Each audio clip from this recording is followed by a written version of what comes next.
صلی اللہ علیہ وسلم نے ارشاد فرمایا کہ بندے کی دعا قبول ہوتی ہے جب تک کہ گناہ یا قطع رحمی کی دعا نہ مانگے۔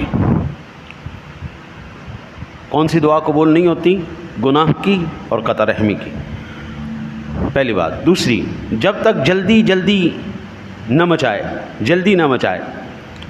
جلد بازی سے کام نہ لے۔ عرض کیا گیا یا رسول اللہ صلی اللہ علیہ وسلم جلد بازی کیا ہے؟ فرمایا یہ کہے کہ میں نے دعا مانگی مگر مجھے امید ہی نہیں کہ قبول ہوگی، میں مانگتا ہی جا رہا ہوں، دعا قبول ہی نہیں ہو رہی۔ لہٰذا اس پر تنگ ہو جائے اور دعا مانگنا چھوڑ دے۔ اللہ اکبر۔ یہاں سے ایک بات تو یہ معلوم ہوئی کہ گناہ کی دعا نہیں کرنی چاہیے۔ بندہ گناہ کی دعا کرے گا بھی تو اللہ قبول نہیں فرمائے گا۔ پہلی، یا اللہ مجھے شراب پینا نصیب ہو جائے، یہ دعا کرے گا بھی قبول نہیں ہونی۔